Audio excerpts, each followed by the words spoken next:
जय श्री राम। कैसे हो प्यारे साथियों। उम्मीद करती हूँ आप बहुत अच्छे हैं और खूब मन लगाकर अपनी तैयारी में लगे हुए हैं। सेकंड ग्रेड का जो एग्ज़ाम था वो भी हो गया है। अभी आपको नए साल में नया लक्ष्य बनाकर और उस पर आपको काम करना है। आज का मेरा ये वीडियो रहेगा साथियों कि मैंने 2024 मुझे क्या देकर गया है। उसके लिए मैं इस वीडियो के माध्यम से परमात्मा का, यूनिवर्स का, भगवान का और सब लोगों की दुआओं का मैं शुक्रिया अदा कर रही हूँ कि 2024 में मुझे क्या मिला। जी हाँ साथियों, 2024 ने मुझे सब कुछ दे दिया। मैं तो यही कहूँगी कि मुझे सब कुछ दे दिया, क्योंकि 2014 में मैंने एक सपना देखा था कि मैं टीचर बनूँगी। 2013 में जब मेरी बीएड हो गई थी कंप्लीट, उसके जस्ट बाद भर्ती आई थी सेकंड ग्रेड की। उस भर्ती की तैयारी करते समय मैं हमेशा सोचती थी कि मेरा सिलेक्शन हो जाए, पहली ही भर्ती में सिलेक्शन हो जाए। लेकिन साथियों, मुझे क्या पता था कि सिलेक्शन के लिए क्या से क्या करना पड़ता है। मैंने तो सोचा था बीएड हो गया है, बीएड होने के जस्ट बाद ही भर्ती आ गई है तो मेरा तो इसी में सिलेक्शन हो जाए। क्या पता था साथियों, उस सपने को पूरा करने के लिए 10 साल का इंतज़ार करना पड़ेगा। 10 साल कम नहीं होते साथियों। उसी समय 2014 में ही मेरा जो दूसरा बच्चा है वो पेट में था। तो मैं हमेशा सोचती थी, हमेशा भगवान से प्रार्थना करती थी कि मुझे दूसरे बच्चे के रूप में बेटी ही मिले, क्योंकि मुझे लड़कियां बहुत अच्छी लगती थी। तो मैंने बेटी के लिए ही दूसरा बच्चा किया था।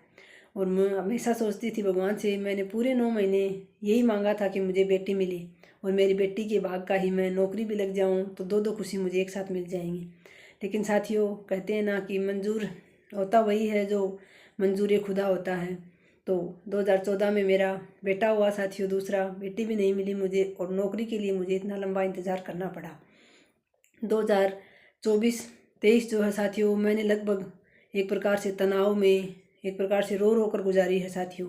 2023 मेरे लिए बहुत ही एक प्रकार से दुखदायक साल रही साथियों, क्योंकि अक्टूबर 2022 में मेरा एग्ज़ाम हो गया था फर्स्ट ग्रेड का 15 अक्टूबर को।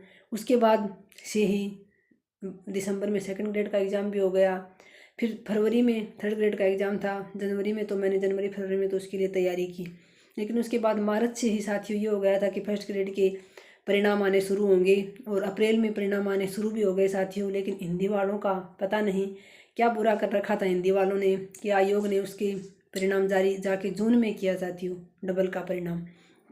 14 जून को मेरा डबल का परिणाम आया साथियों। उसमें सिलेक्शन तो हो गया, लिस्ट में नाम तो आ गया, लेकिन ये उम्मीद नहीं थी कि फाइनल तक हो जाएगा क्या।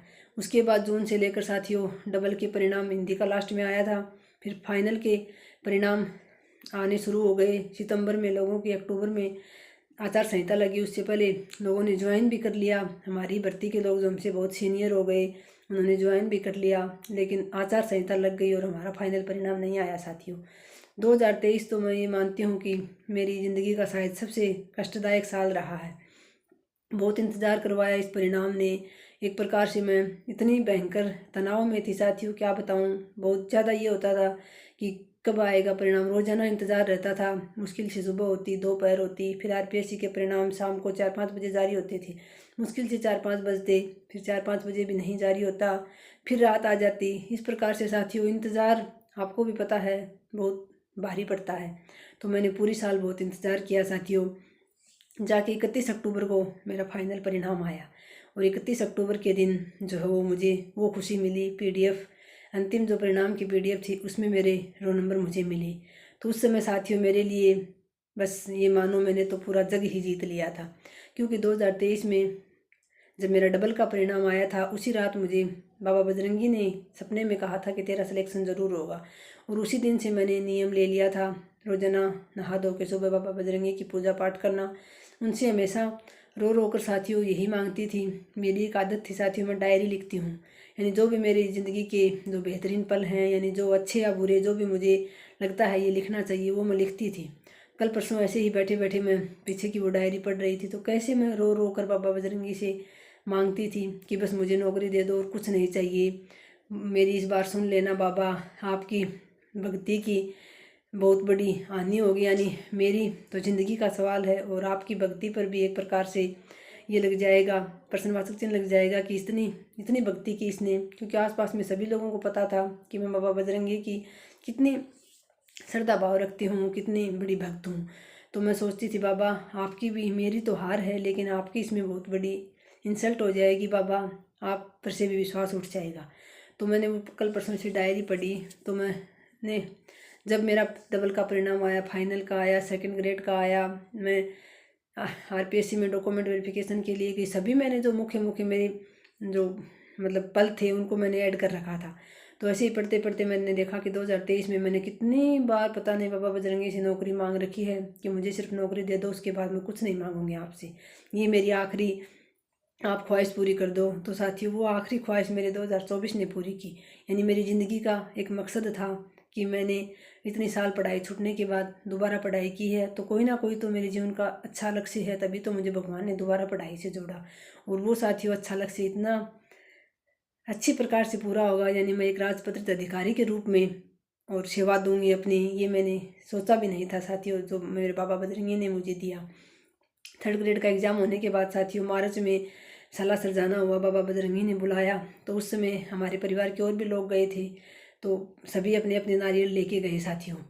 और मुझे पता नहीं था सभी अपने अपने वहाँ नारियल बांध के आते हैं क्या मन्नत का। ऐसे हमारे घर में तो एक नारियल लाया गया था, वो सभी जैसे मारते हैं ना अपने, वो सभी जगह घर में घुमाकर और फिर लेके गए थे साथियों। बाद में मुझे बताया गया कि सालासर वहाँ बांध के आना है। तो मैंने फिर जाते जाते साथियों देखा कि और सब लोग जो जा रहे थे, 2-3 और थे मेरे साथ, ननद और देवर, उन्होंने भी नौकरी के लिए जो एग्ज़ाम दे रखे थे, और वो भी अपनी मन्नत माँ के लिए एक एक नारियल लेके जा रहे थे, उस पर धागा बांध के वहाँ बांधने के लिए। तो साथियों मैंने भी एक नारियल लिया, जो नारियल हमारे पूरे घर के लिए लाया गया था, पूरे घर में घुमाकर। उसके बाद मैंने लास्ट में पर्ची में एक साथियों उस पर उन्होंने तो नारियल ही के ऊपर वो मोली बांध रखी थी और उसके ऊपर वो जो स्वास्तिक का चिन्ह होता है वो लगा रखा था। लेकिन साथियों इतना तो मुझे पता नहीं था, लेकिन मैंने उस जो मोली बांधी उसमें मैंने अपने एक पर्ची में 3 रोल नंबर लिख दिए साथियों। सबसे पहले मैंने फर्स्ट ग्रेड का रोल नंबर लिखा और मैंने उसके नीचे लिखा राजपत्रित अधिकारी बना देना बाबा। आज भी मेरी आंखों में वो शब्द जो हैं वो यूं को यूं चमकते हैं। और अभी मैं सोच रही हूँ 31 तारीख वाले मंगलवार को स्वामी लगा के आ रही हूँ मैं, तो उस दिन साथियों ये वीडियो मैं 30 तारीख को बना रही हूँ, इसलिए कल स्वामी के लिए जा रही हूँ तो बना नहीं पाऊँगी, तो स्वामी लगा के आ रही हूँ। मैंने उस समय मैं बोल के आई थी, यानी मैंने नारियल में सबसे पहले फर्स्ट ग्रेड के रोल नंबर लिखे, क्योंकि मैंने तीनों एग्जाम दे रखे थे। उसके बाद सेकंड ग्रेड के लिखे, उसके बाद मैंने थर्ड ग्रेड के रोल नंबर लिखे, लेकिन फर्स्ट के आगे मैंने लिखा राजपत्रित अधिकारी बना देना। और फिर वो मैंने पर्ची अपने मोली के साथ बांध के, और साथियों वहाँ मैं झांटी का वृक्ष है या किसका पता नहीं सालासर में, उसके बांध के आई थी। और मैं उम्मीद करती हूँ, ऐसा लग रहा है मुझे कि मैं जाऊँगी तब मुझे वो नारियल पर्ची बंधा हुआ मिलेगा। ऐसा हो सकता है क्या साथियों? 1 साल से ऊपर हो गया है उन बात को, 1.5 साल क्या 2 साल होने को जा रही हैं, तो वो मिलेगा तो नहीं साथियों, लेकिन फिर भी ऐसा लग रहा है। तो और जो मेरे साथ गए थे वो भी उन्होंने कहा कि आपने इस पर्ची में क्या लिख दिया, क्या बांधा है? मैंने कहा बताने नहीं ये बात, मैंने अपनी मन्नत उसमें लिख के बांध के आई थी साथियों। और जब मेरा परिणाम आया तो बाबा ने मुझे राजपत्रित अधिकारी ही बना दिया। तो इसके लिए मैं बाबा बजरंगी की हमेशा शुक्रगुजार रहूँगी। और साथियों मैं अपनी बात पर अड़िग भी हूँ। उसके बाद मैं बाबा बजरंगी से मेरी अब कोई इच्छा नहीं है, कुछ भी नहीं मांगती हूँ। मैं उनकी पूजा पाठ वैसे ही करती हूँ जैसे पहले करती थी, उसी नियम से रोज़ाना हनुमान चालीसा का पाठ करना, रोज़ाना दीपक जलाकर उनकी सेवा भाव करना। जब यहाँ अपने घर पर रहती हूँ ससुराल में तो मंदिर है, उस मंदिर में साफ़ सफाई करना मेरा डेली का रूटीन है साथियों।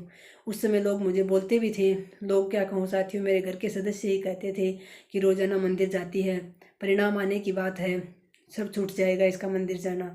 ऐसा बोलते थे कि अगर नंबर तो नहीं आएगा तो वैसे छोड़ देगी, और अगर नंबर आ जाएगा तो भी वैसे छोड़ देगी, फिर क्यों बजरंगबली को याद करना। लेकिन साथियों मैंने बजरंगबली से कह रखा था कि नंबर आए या ना आए, लेकिन मेरा भक्ति में इतना मन रम गया था साथियों कि आगे आ जाएगा नंबर, लेकिन मैं आपकी भक्ति छोड़ूंगी नहीं बाबा। और जब नंबर भी आ गया, बाबा ने मुझे दे भी दिया, तो साथियों फिर तो छोड़ने ही क्यों। मैं आज भी उसी सेवा भाव से बाबा बजरंगी की पूजा करती हूँ, लेकिन अब मांगती कुछ नहीं, बस इतना ही कहती हूँ कि बाबा मेरी सुनी ऐसी अपने सभी भक्तों की सुनना। जो बच्चे मेहनत कर रहे हैं उनको उनकी मेहनत का फल इसी प्रकार देना जैसा मुझे दिया था। और सबके लिए इतनी ही दुआ मांगती हूँ और खुद के लिए इतना ही मांगती हूँ कि बाबा आप हमेशा मेरे साथ रहना, बस मेरे सिर पर अपना हाथ रखना, कैसी भी घड़ी आ जाए मुझे कभी अकेला मत छोड़ना। ये मेरी बाबा बजरंगी से अब मन्नत रहती है। बाकी अब मैं कुछ नहीं मांगती हूँ साथियों। तो मेरे जीवन का एक मकसद था जो 2024 में पूरा हुआ। इसके लिए मैं ताउम्र इस 2024 की शुक्रगुजार रहूँगी। और बाकी सभी साथी जो मेरे यूट्यूब चैनल से जुड़े हैं उन सभी साथियों की भी मैं शुक्रगुजार रहूँगी, क्योंकि इसी साल मेरी ये फैमिली बनी है 2024 में ही। और 2024 में ही साथियों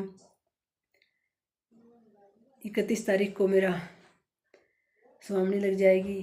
और 31 तारीख को ही मैंने 1 तारीख को मैं 2024 में बीकानेर गई थी, स्कूल मिला था मुझे। 2 तारीख को मेरी काउंसलिंग थी। तो साथियों आज मैंने आपको बताया 2024 में मुझे क्या मिला, बहुत कुछ मिला। इसके लिए मैं हमेशा परमात्मा की शुक्रगुजार हूँ, यूनिवर्स को तहे दिल से धन्यवाद देती हूँ। और आप सभी साथियों का भी तहे दिल से धन्यवाद। नई साल आप सबके जीवन में बहुत सारी खुशियाँ लेकर आए। और जैसा मुझे 2024 ने दिया है वैसा आपको 2025 ज़रूर देकर जाए साथियों। तो मिलते हैं नेक्स्ट वीडियो में। धन्यवाद साथियों। जय हिंद, जय भारत।